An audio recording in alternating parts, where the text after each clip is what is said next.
Welcome to Basic Brewing Radio for Thursday, October 27th. I'm James Spencer. Here at Basic Brewing Radio, we're all about home brewing, making beer at home. Well, this week we start our three-part series based on our interview with Dave Logsdon of Wyeast. Dave was so helpful and informative, and he spent so much time with us, I've decided to spread the interview out over 3 shows. Well, today we begin our chat by getting into some background on Dave and Wyeast, and we talk a bit about how yeast works in fermentation. Also, Dave weighs in on the debate on whether to rack or not to rack to a secondary fermenter. But first, a quick peek into the mailbag. Aaron from Whittier, California writes in to say that he loves the show and that he stumbled on it, and because of the show, he decided to take up the hobby of homebrewing. Well, that's great. We've got a convert there in California. So far, Aaron has brewed a brown ale, and he says a wheat beer is in the fermenter, so he's getting a running start. Aaron wanted to comment on my remark that most women, at least women that I know, don't like bitter beers with lots of hops. Aaron says his wife is an exception to the rule. He says she doesn't like beer as a general rule, but she tasted a Stone Brewing Company's Ruination IPA and loved it. Aaron says he certainly didn't plan to win over his wife with a double IPA, but it looks like he'll be sharing from here on out. Well, congratulations, Aaron. I guess. It sounds like your store-bought beer budget just went up, though. Ted from Cape Cod writes in after hearing last week's show on kegging. Ted says Blickman, I believe it's Blickman, B-L-I-C-H-M-A-N-N, makes a beer gun that is supposed to be much easier to use than a counter-pressure bottle filler to bottle from a keg. Thanks for that heads up, Ted. Martin from Brisbane, Australia says, thanks for the inspiration. Martin says he started brewing about 10 years ago, but when his kids came along, he got out of the habit. He says, after listening to the podcast on the train on the way to work, he's inspired to take it back up again and brew more than just the dump and stir kits, he says. Well, thanks, Martin. I'm glad we're able to reignite the brewing spark down there. It's tough when the kids come along to brew and not feel guilty. I know I went through a dry period when our boys came along, but now they're 5 and 8, and I'm back into the swing of things now. If I do feel guilty, I can say that, it's kind of like golf, and that I'm spending all day doing it, and drinking beer, by the way, but at least I'm at home, on the patio. There's nothing against golfing, by the way, but I found that I'm better with a chiller than a putter. Now, here's an interesting one. Todd from Phoenix writes in to say one of his early exposures to home brewing was through a television cooking show. He says during their episode on brewing, the host advised cooling the wort rapidly by putting a 7-pound bag of ice in the fermenter and pouring the hot wort on top of it. And I'm paraphrasing Todd's question here, by the way. Todd asks if I would see any problem with this technique. Would the sudden cold tamper with the flavors, and is there a sanitation issue? Well, it's strange that Todd wrote that email when he did. On the day I got Todd's email, my friend John was visiting from out of town, and I was showing him how to brew. He had seen the same show. In fact, it was an episode of Good Eats with Alton Brown. Coincidentally, John brought a tape of the show, and I watched it for the first time with him while we were waiting for the mash to mash. First, let me say that I love the Good Eats show, and I think Alton does a fantastic job of being geeky and entertaining about food at the same time. Lots of science and good information delivered in a fun way. However, there were some things that Alton did in his homebrewing show that I did take issue with, and I just want to point them out. I don't think I'm being picky, and I just want to make sure that somebody starting out in homebrewing just gets off on the right foot. Now, first of all, on the chilling with a bag of ice, I don't think there's a problem with the rapid chilling, but I personally would be concerned about sanitation. I've been to a facility locally where they warehouse bagged ice for retail, and it was a pretty dusty and dirty place, frankly. I'd be concerned that some of the stuff, even from the outside of the bag, would fall into the fermenter and infect the beer. I'd use the ice to make an ice bath to chill the brew pot from the outside if you didn't have a chiller. Now, there may be some differing opinions on that, but there were some other things that I saw on the show that would probably get more agreement out there. First of all, Alton sanitized with a bleach solution but then didn't tell us to rinse thoroughly afterwards. You need to rinse well after sanitizing with bleach.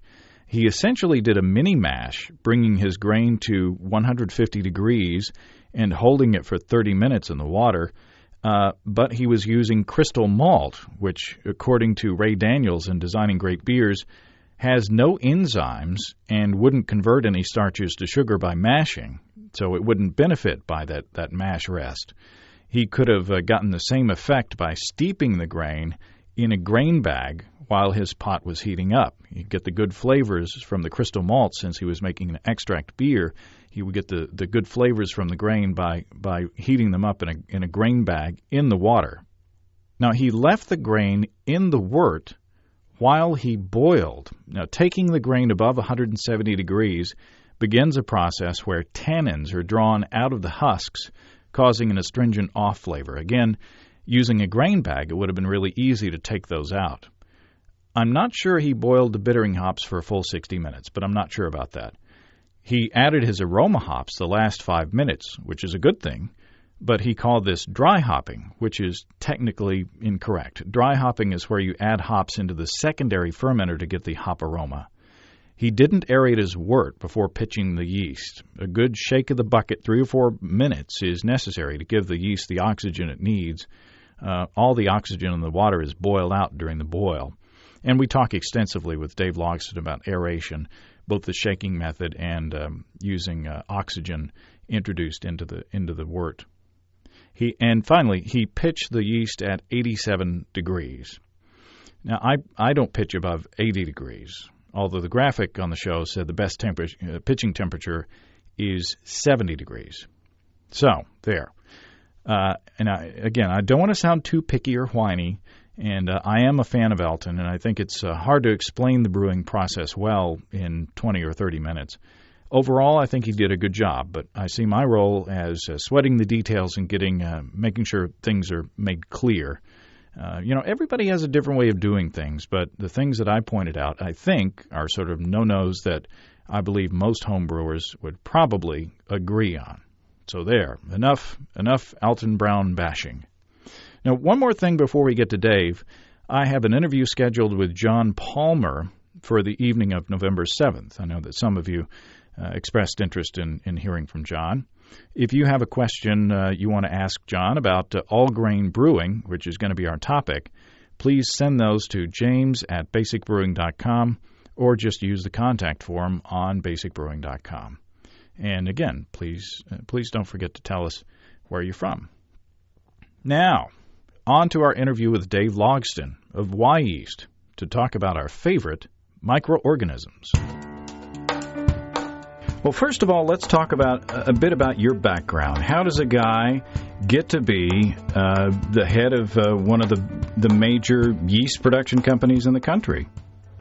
Well, James, I started out as a beer drinker in a very young age, growing up in the Midwest in a German farming community, and it was a big part of our life in celebration of weddings and graduations and all the such. And so having that beer background, so to speak, I continued on as I left the Midwest and came to the West Coast where we live now.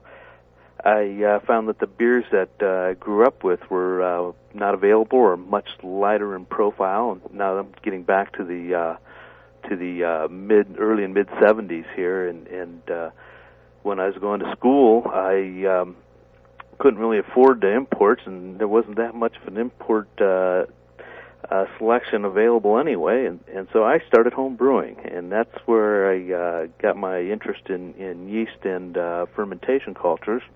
When I was in college, I studied food science technology, and I worked in the school laboratory where we maintained the bacteria and other yeast cultures as well for the school and for our projects and laboratories. So I had a little bit of familiarity there.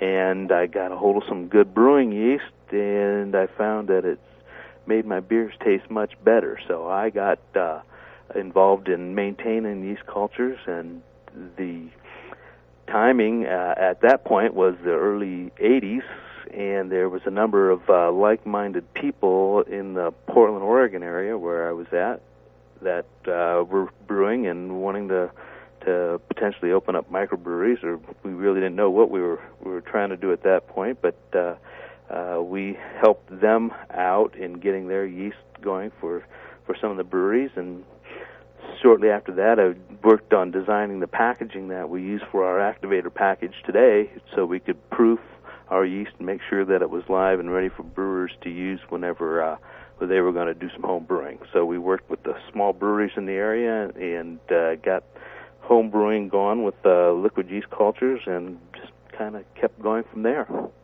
Now, where did you get your yeast strains from then, and where do you get them now? Well, the yeast strains come from all over. That's really an interesting question, James, because the very first one I think I got was from a guy named Dave Wills. You may know him or be familiar with him. I'm sure a number of the listeners may be, because he was involved with fresh hops in Corvallis, Oregon, and he was a home brewer as well, and he had a yeast culture. He actually pulled it out of his shirt pocket at one little beer event we were at, and he said, I've got this yeast, I don't know what to do with it, but I'm sure you do. So he handed it over to me, and I said, well, what is it? And he said, well, they call it the AB yeast. And I said, AB, He goes, yeah, it means amateur brewer or something to that effect. So we didn't really know for sure where it was from, but we had some ideas, and I started brewing with that and found it to be a very nice lager yeast. And that was, I think, the very first strain I had gotten. I think shortly after that, traveling to Boulder and going to some of their very early AHA conferences, I managed to come across a few people that also had yeast strains that they had accumulated from different parts of the world, and they were handing them over to me left and right, and I started a library of these strains, and we would test them by brewing some beer and seeing what their performance and flavor characteristics were, and get any background information we could on them, and continued to maintain these yeast over the years, and the idea that, well, we've got a business here, and we got the fledgling thing up and going in about the mid-'80s at that point. And what happened was more people heard about our yeast and started buying our yeast, and we would get people that would just send yeast from all over the world that they had acquired from a brewery or had gotten from one source or another. And by now we have hundreds of yeast strains that we've gotten just by that type of serendipity, but also going out and traveling the world and meeting brewers and getting yeast strains that they were willing to share with us, and that's how we continued to build our library and make it a nice broad profile of various yeast strains. So do you still have yeast strains in your library, so to speak, that are from the early days? Oh, we certainly do. Yeah, the very first ones, the AB strain and a number of others, we've continued to maintain over the years, and that's our job, maintaining those flavor and fermentation characteristics that each individual strain has that make them unique. Now, give us a broad overview. We can't, for time's sake, we can't get into the details of how you do it, but how, in a broad overview, do you manage to keep these yeast strains going over the years? Well, yeah, there's two things about maintaining yeast cultures that have always kept us to the fundamentals, and that is you need to keep it alive and you need to keep it pure. So those two things are what we focus on, and by keeping them alive, we feed them on an ongoing basis, and we keep them in a dormant state between culturing. So that's done by a couple different methods in the lab that we use. And then keeping them pure is maintaining an aseptic environment in our laboratory. We've got a nice state-of-the-art facility that we use to reculture these yeast on an ongoing basis. And when we do reculture them, we test them for purity, we test them for their viability, we test them for their fermentation characteristics, and document what we've had done over the past 20-some years now to make sure that the strain has those same characteristics and that it has not mutated or changed in a way that loses some of its unique properties. we look for, very importantly, is flavor, ester profile. Those characteristics are very key for brewing yeast. Then we also how they attenuate, how do they flocculate, and we take all that information along with a few other analytical bits that we perform with our ongoing culturing, and we document that year in and year out. And as we grow up our yeast cultures on a weekly basis, we always go back and check the reference to make sure the profiles are consistent. Talk a bit about, you mentioned attenuation and flocculation. Define those terms for us. Oh, those are good terms. They get kind of beat up quite a bit, but attenuation is oftentimes also considered apparent attenuation. Let me give you an example, James. If we are making a beer that has an original specific gravity of 1.048, which also equates to about 12 degrees Plato if you're using that scale. That beer, after fermentation, goes down and finishes at a terminal gravity of 1.012, or about 3 degrees Plato. What you would have there is about 75% attenuation. That would be an apparent attenuation. The real attenuation is skewed because of the alcohol that's produced during the fermentation process. So it's actually a little bit, the actual attenuation is a little higher. It gives you that reference point, and that's why it's used. So it's a common language that all brewers can use, an apparent attenuation level. Different yeast strains attenuate differently. Some will ferment more sugars than others will, and that's what gives you that value. And so a yeast strain with a higher apparent attenuation would give you a drier tasting beer? Exactly, yeah. Another yeast strain in that same wort might ferment down to 1010, for example. So 1.010 instead of 1.012. That's another half a degree Plato, and about another almost another 0.5% alcohol. So yeah, it's definitely going to give you different mouthfeel and definitely a different perception of sweetness of the beer and the finish. Now, what about flocculation? Flocculation is the term that's used to describe how yeast settle out or aggregate after fermentation is complete. Some yeast are very powdery and almost dusty, and those tend to be more attenuative yeast, in fact, whereas more flocculent yeast will tend to aggregate together and fall in more large clumps at the end of fermentation, and the beers tend to be very much brighter. A good example is a ESB yeast that are used in British style ales. They tend to fall very bright very quickly, and without even filtration, they can be served nearly yeast free. So that flocculation characteristic is important for both mouthfeel, body, flavor, sweetness, and just how easy it is to handle the beer after the fermentation is completed. And the flocculation is kind of triggered by the reduction of sugar during the fermentation and the increase in alcohol as the fermentation is near finished. That kind of triggers the yeast to flock and precipitate out of the beer. Can you go through how a yeast works in fermentation? Say you pitch the yeast into your wort, and kind of take us along on a tour of what the yeast does during fermentation. Well, what the yeast does is the yeast assimilates the sugars in the wort, and as well as the nitrogen compounds and amino acids that are available in the wort as well. Those are all nutrients that the yeast need to survive. So these yeast metabolize the sugars. They take them up through their cell walls.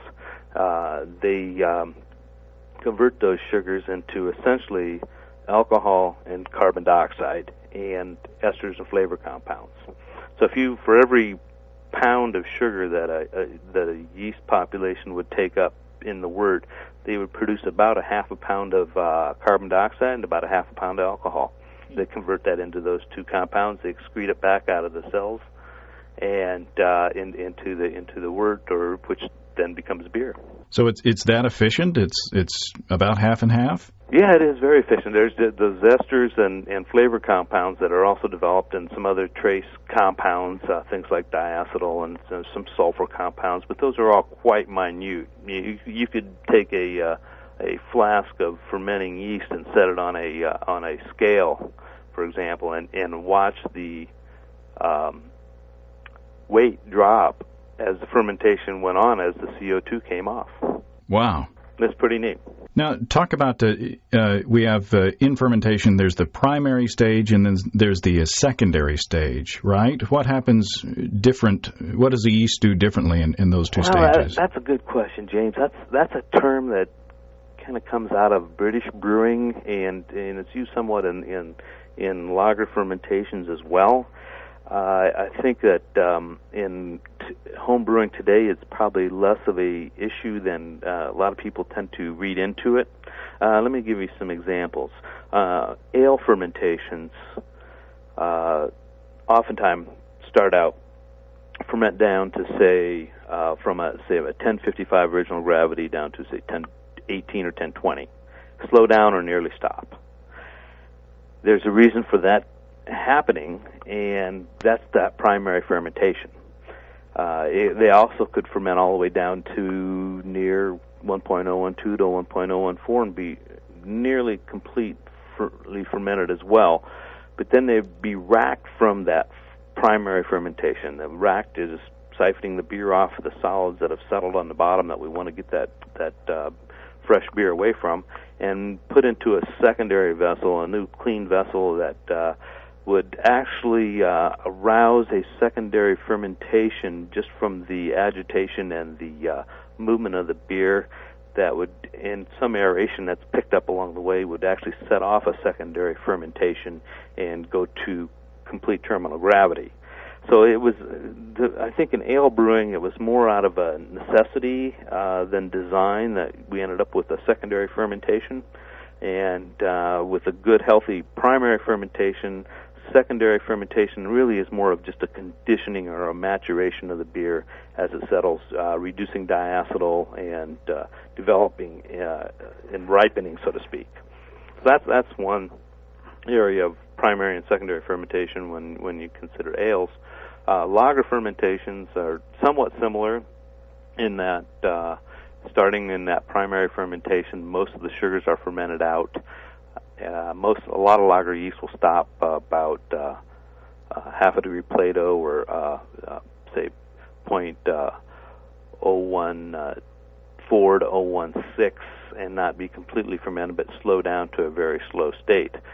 Then they would be racked into a secondary or what they call lagering vessel, and that final fermentation would continue. And then in lager beers, it's normally done right at or near 32 degrees or quite cold, the refrigerator temperatures that live that slow fermentation to finish out and dry the beer out a little bit more in that conditioning state. So it's more of a conditioning time, and final residual fermentation occurs, and then the beer can settle there and mature similar to what an ale does.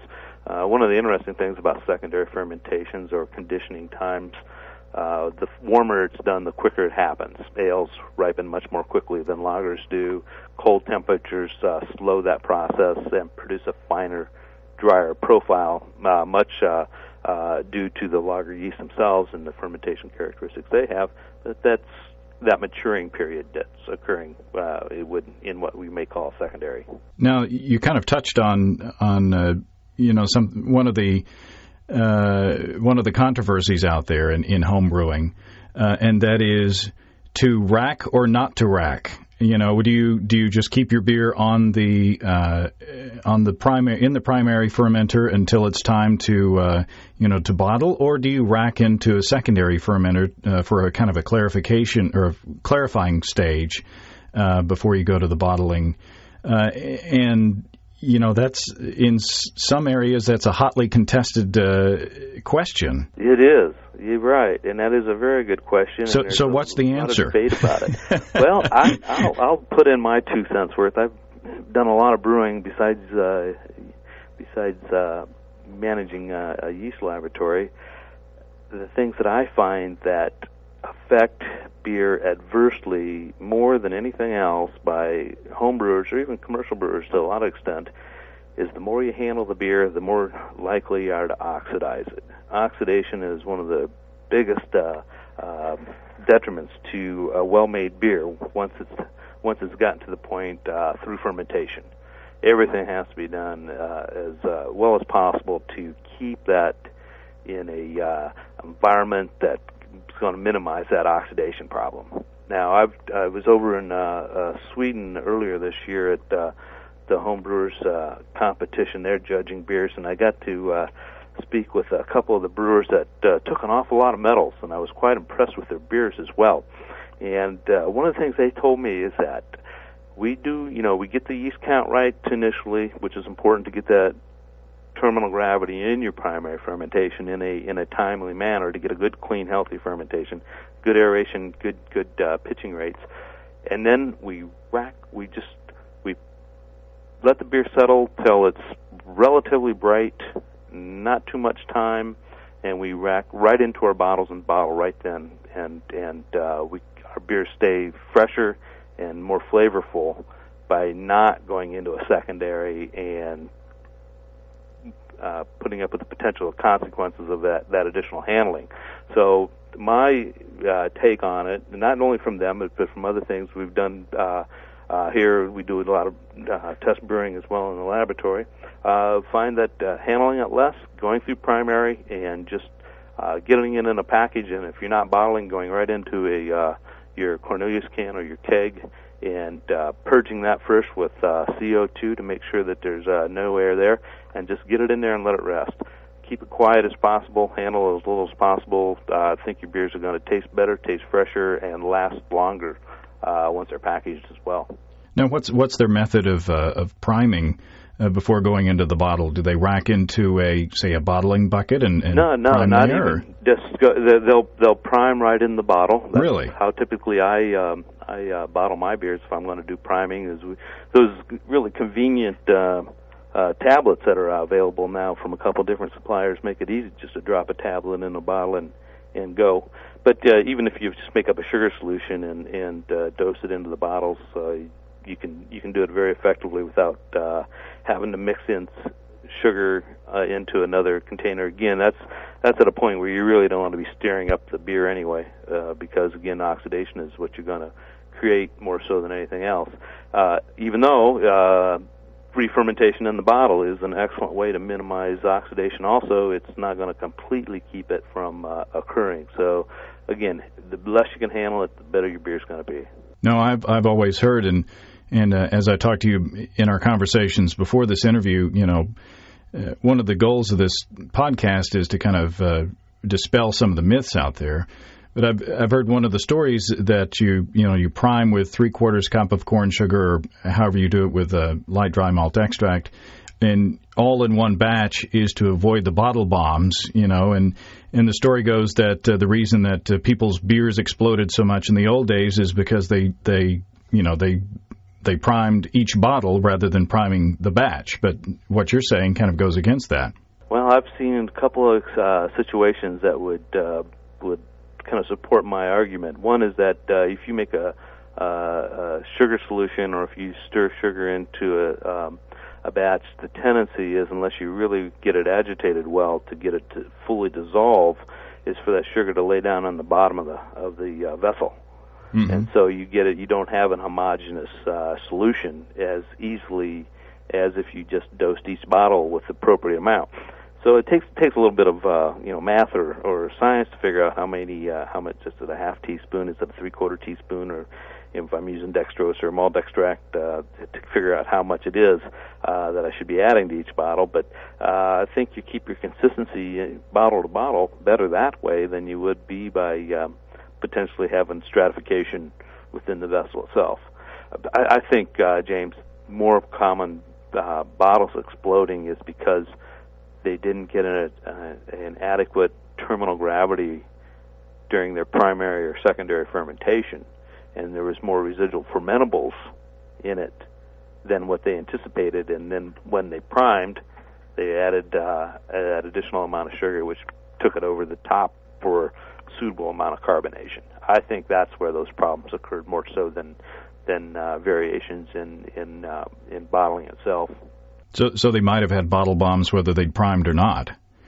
If they hadn't finished the exactly. fermentation. If you're it takes about 0.004 specific gravity increase to get a pretty decent carbonation of around 2.5 volumes of CO2 thereabouts.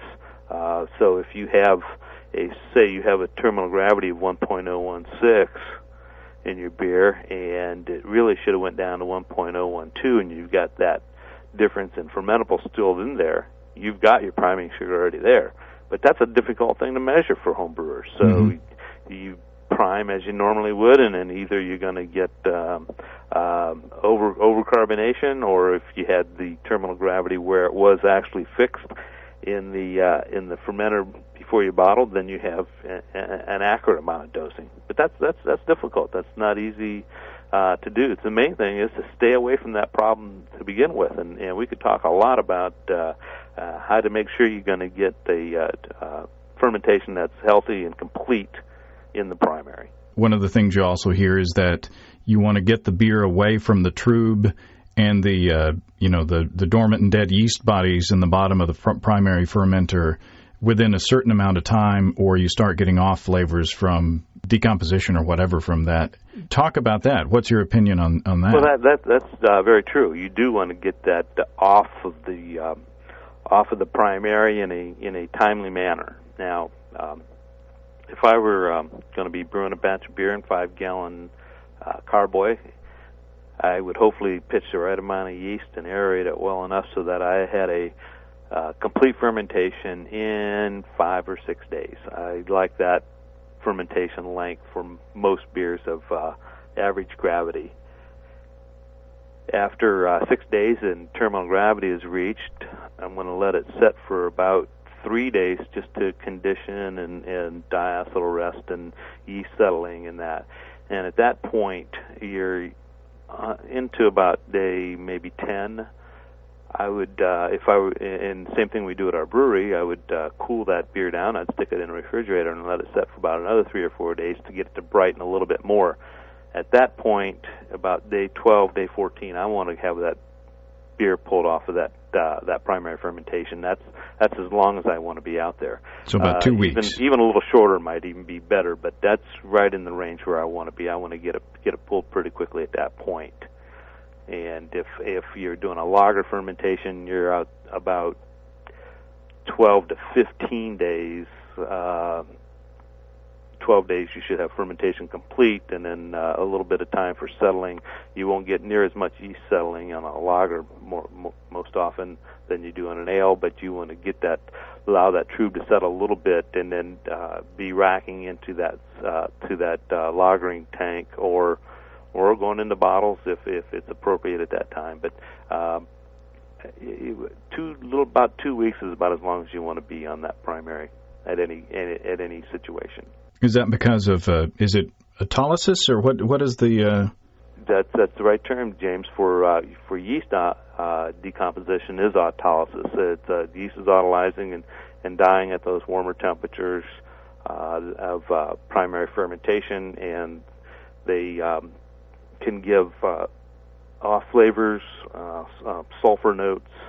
They also are detrimental to the head retention on your beer over time.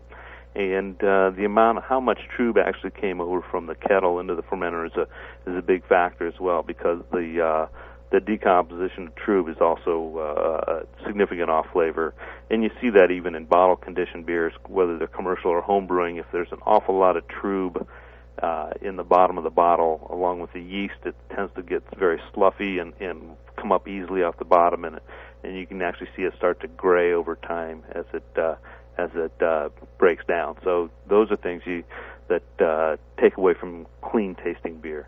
Well, next week we continue our interview with Dave Logsdon of Wyeast as we get into the questions that you, our listeners, sent in. Lots more great information coming next time. And thanks once again to Dave for helping us out. If you have brewing questions, show suggestions, or just want to say hey, write to james@basicbrewing.com or just fill out the contact form on basicbrewing.com. And please don't forget to tell us where you're from. And if you're wanting to get into home brewing, while you're on our site, you can check out our DVD, Basic Brewing Introduction to Extract Home Brewing. We'll walk you through the process step by step. You can see a listing of the fine folks across the country who sell our DVD, and if there isn't a vendor in your area, you can order it online on our site. Well, that's all until next week. Until then, thanks for listening. I'm James Spencer. Production help for Basic Brewing Radio and our website is provided by Kelly Dodson. Basic Brewing Radio is a production of Active Voicing. We'll talk to you next time. So long.